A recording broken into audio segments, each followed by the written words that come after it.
We are back once more working on the VK Commodore, and a bit has changed since we've last seen it. Let's run you through it.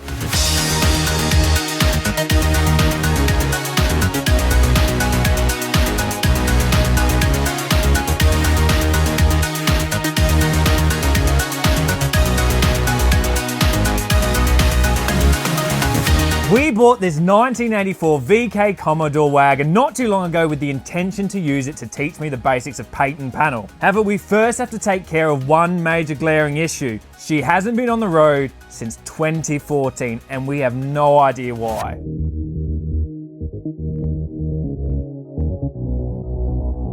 So far, we've drained the fuel tank, rebuilt the carb, replaced the fuel pump, water pump and thermostat, and bled the cooling system. But there are a few more things that have happened since we last saw it here. So the first thing you'll notice is it's on jack stand. So I've removed the old wheels, we've taken them off. The rear ones, they were like proper seized onto the hub. I had to whack them off with a hammer, and the whole wheels are quite rusty. So I haven't got them back yet. I'm gonna get them sandblasted and powder coated before I put the new tires onto them. So that is still to come.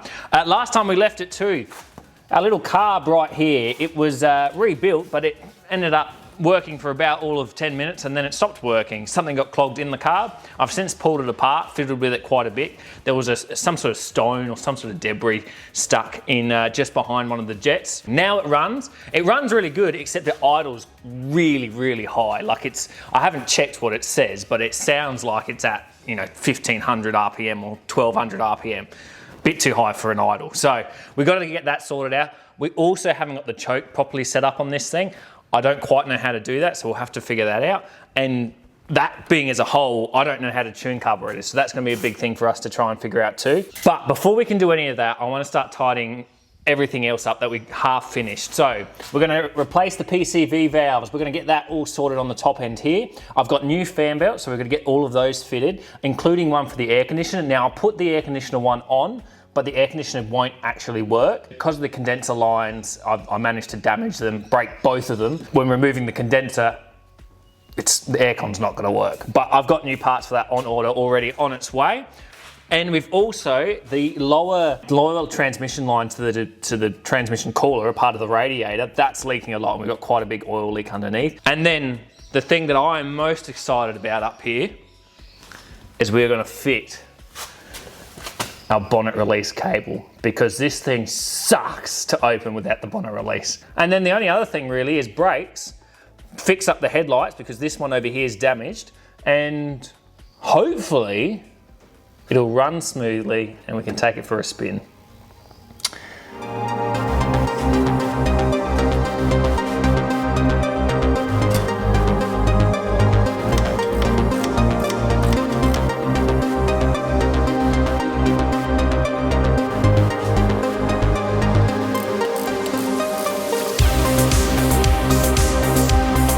We're gonna have quite the mission when it comes to painting this Commodore. Right, bonnet cable time.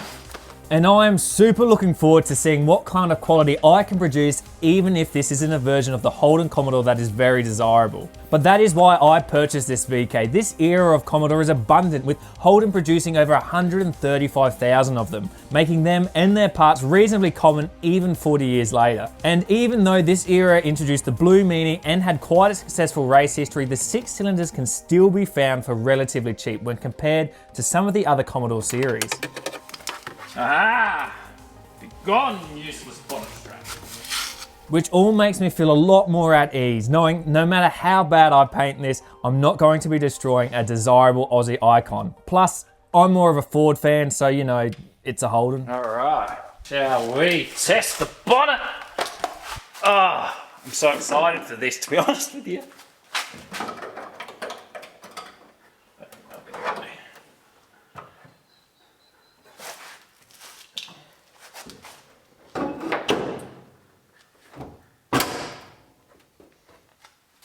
All right, moment of truth.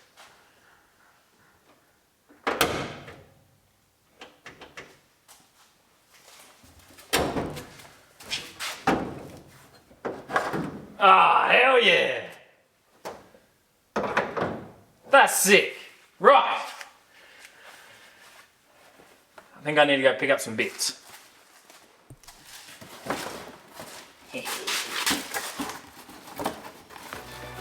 Oh, look at this.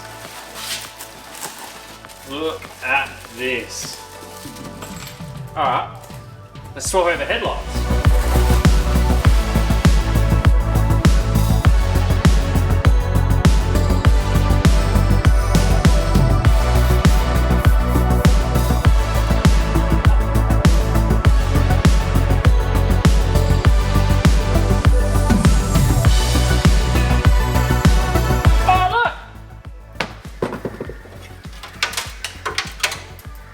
Radiator cap. That's so random.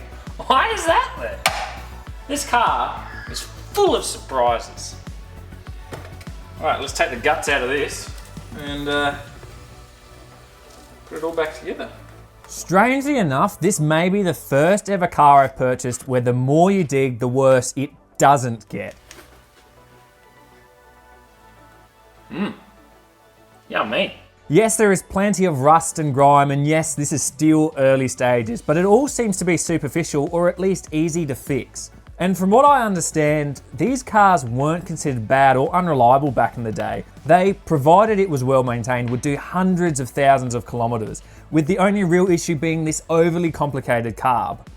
Everything else, fuel pump, fuel lines, water pump, hoses and so on, was typical wear items to be expected on a car from the 80s. And perhaps that could speak to the quality of Holdens, though I can't say I'm converted just yet, as I've seen plenty of these listed that are absolutely ratted out. Things are looking good, things are looking well. So, a lot of the little niggly bits up here are sorted. We're almost ready to start tuning it. Quite frankly, we could probably start filling with it now, but we're not going to because I don't have an exhaust fan in this shed and I don't want to be gassed out whilst I'm doing brakes. So that's what we're going to be doing next. We're going to be working from the back because they're drums and I do not like working on drum brakes. So I figure let's get them knocked out the park straight away and then we can move on to the front, which are disc brakes. And then I think we can look at starting it and trying to tune it. As you can see, haven't got the headlights in there yet. I need to get some new glows before I put them in, given that half the lights didn't work and now, you know, some worked on that side and some worked on this side. Anyway, let's do some drum brakes. Oh, Jesus. Nice if I could use the hoist, but at the moment, there's a Landau on there that decided it doesn't want to have a head gasket, or at least a working one. Oh, we're going to need a bit of force on that.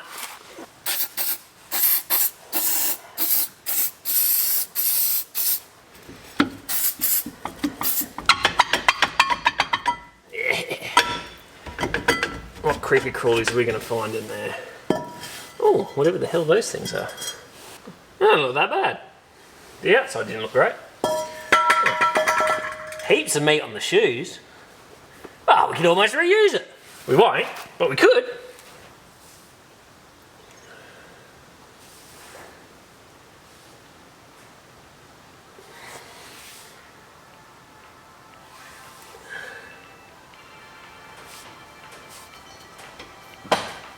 I should put it in neutral.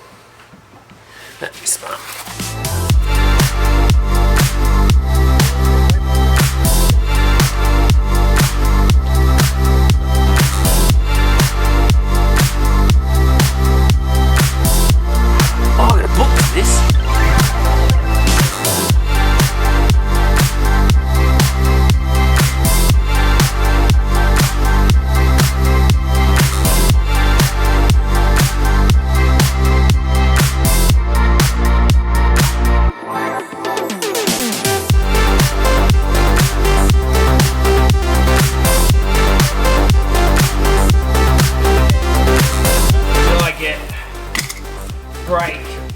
Slave cylinders.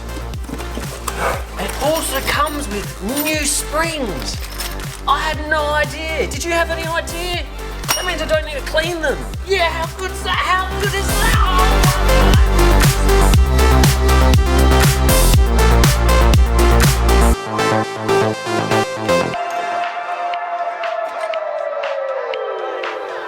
Oh, mad.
Brakes are done. They sucked. But it appears that this right here, no, which is the way.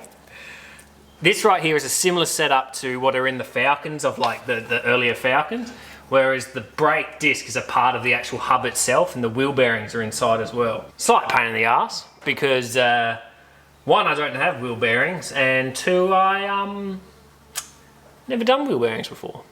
But I suppose now's the time to learn, isn't it? Well, when I get the parts in, it'll be the time to learn. Let's pull it apart, see what I need. Undo, not do up. Ah, my extension is too long. Jesus. Alright.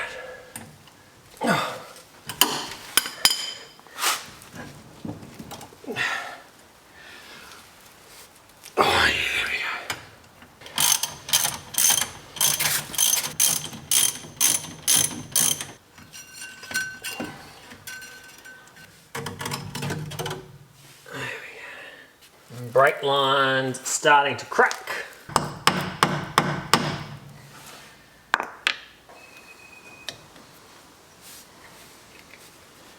Let's see if we can undo it. As I said, I have not done wheel bearings, right? I don't know if it's meant to be that loose. I haven't even touched it yet. I would have thought it would have at least needed a spanner. I could be wrong. You never know. I'll have to look at the little book that we've got when we do it back up. Oh, there we go. Oh, that is a crusty looking shaft. It looks pretty easy to replace though. Might give this a quick clean up. All right. We're looking somewhat okay. So the rear brakes are done. They're all sorted. Don't need to touch those again. The fronts, I need to get some bearings. It looks like that's the only real thing I need. And maybe a seal for the rear of the last bearing is, the innermost bearing. So yeah, I've got to organise that. It's also, I probably should rebuild the calipers as well. So I'll get some of those bits. And while we're down there, and considering we've got to bleed the whole system anyway, I'll probably get some brake lines and then we'll swap all the brake lines while we're at it too. And then, you know, we know it's all okay whilst I drive it around. And that does raise the question of how far do I go? Like, obviously you would have seen underneath this, it's quite rusty. There's a lot of components that need to be replaced and all the bushes are flogged. I want to drive it around though. I want to see if I can just feel it and hear it and just make sure everything's okay before we start pulling it to shreds and doing a proper rebuild and clean up of everything. So quite frankly, I'm thinking of leaving as much of it as I can.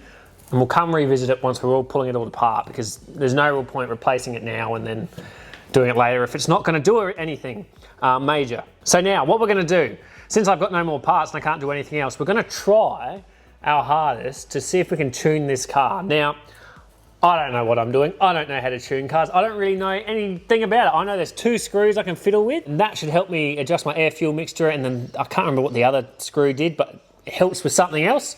So we're going to fiddle with it. Right now it's idling quite high. so we've got to get it to idle a bit lower. The second issue too is at the moment, it doesn't idle by itself properly.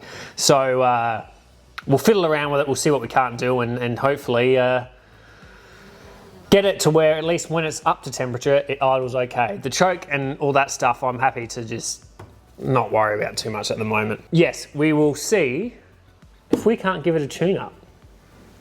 I'm looking forward to it. I'm looking forward to fiddling it. There's a good chance I'm just going to make it worse, but we'll wait and see. Hopefully, it goes all right.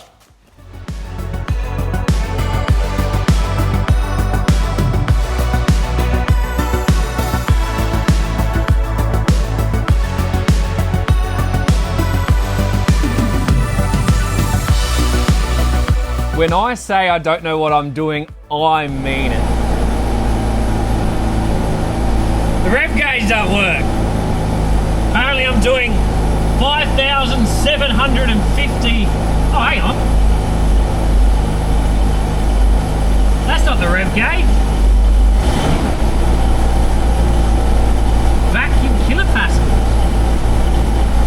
Why would I need to know vacuum? Though I do understand carbs in principle, and I've seen plenty of diagrams and animations of how they operate using this magical effect called the Venturi effect, they are still an enigma for me. I can tell you right now, it's not running mint, but it's doing all right.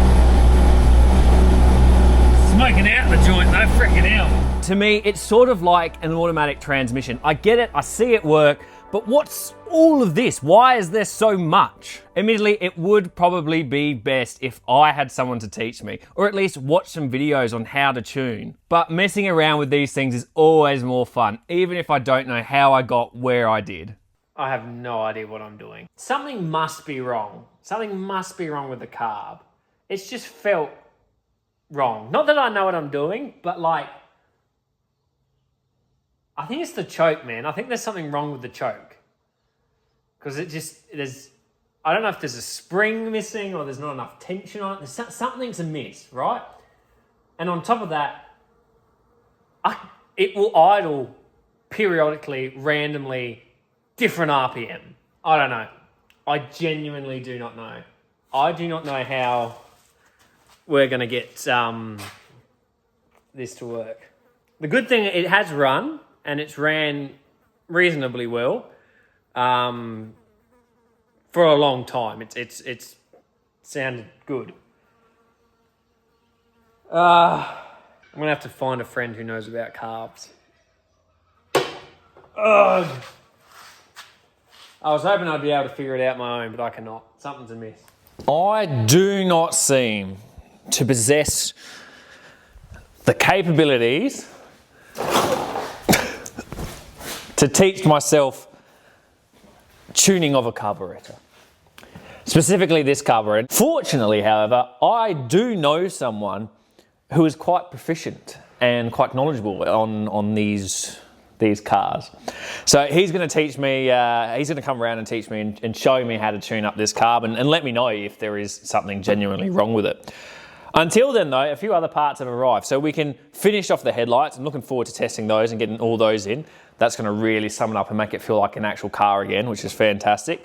I'm going to do the other front brakes. I'm also going to rebuild the calipers.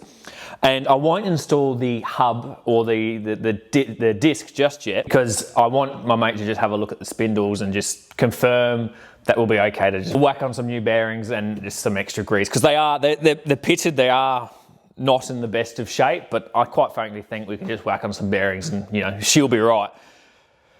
But it would be good to get a bit more of a professional's opinion. Let's do headlights while our hands are clean, and then we can move on to the brakes. And then it's just learning how to tune it up. We're close. We are really, really close.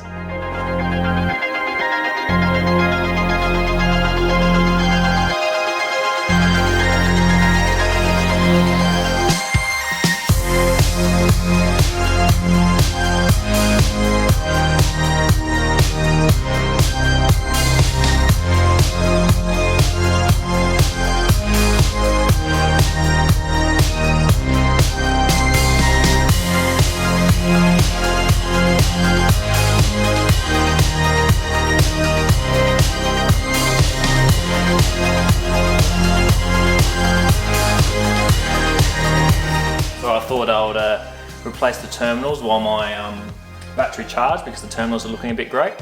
Battery wasn't charging, so I pulled out the multimeter, had a look. It's got 1 volt. I left the ignition on and the battery's not in the best of health, so. That wasn't very smart. Oh, I have to get another battery, a jumper lead. We'll do that.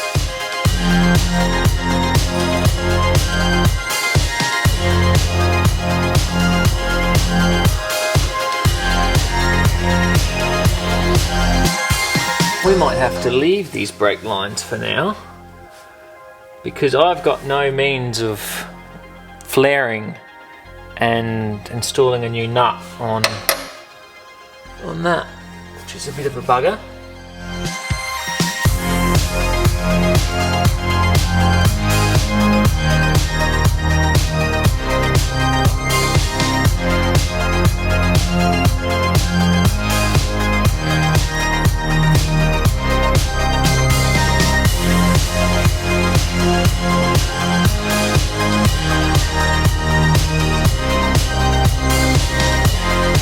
Am I being stupid?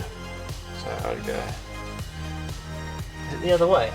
I'm stupid! Other than me trying to go righty-loosey and not connecting the battery charger properly, things have been going well. That is what we like to see. It would appear that I need a slightly shorter extension. Or I'd turn the wheels. There we go. The only real items of concern we have uncovered is those slightly corroded spindles and the rusty brake hard lines, which probably contain some of the worst rust in the car, and they'll likely need to be remade, which once again is something I've never tackled before, making up new hard lines. But, and as is the job of this car, this will give me a good opportunity to learn. Look at this. The brakes are out, they're all pulled apart, and they're all pretty clean. I just gave them a clean up. They're all looking pretty fresh and pretty okay, and everything here looks salvageable, obviously, other than the boots and rubbers. That is all involved. But that's what we're replacing, that's what we're rebuilding. So now, let's grease everything and put everything back together and not yet bolt them up into the car. We're not gonna be able to do that yet until I just get that bit of confirmation about the spindles that are on each side. The passenger side looks a lot better than the driver's side. Regardless, it would be nice to get a third-party opinion, and since the fella's coming out, we might as well ask him. All right, let's reassemble.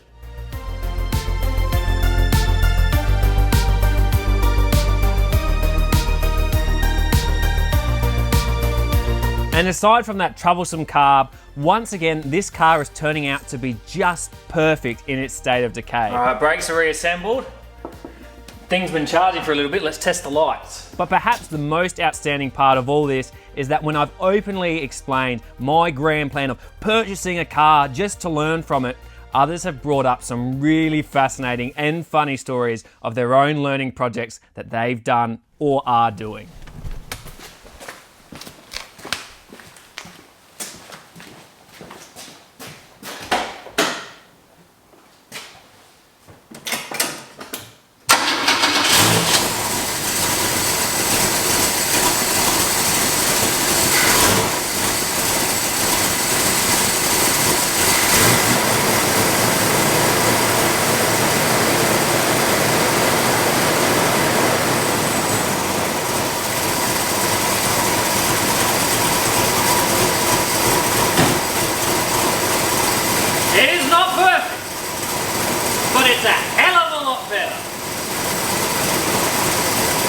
We've got a shopping list.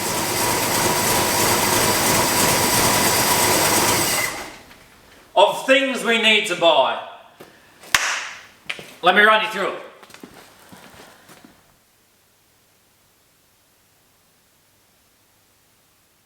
You know, this is like the third time I didn't properly plug in the mic for recording audio throughout this video.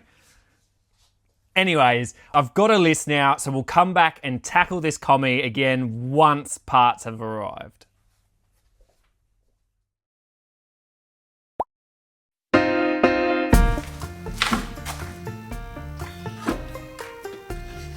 Oh, I smell like shit.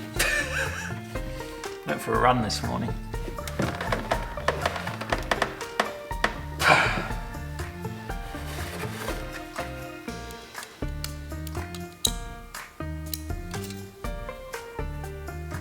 I'll be honest, I have completely forgotten. I have completely forgotten how this was assembled.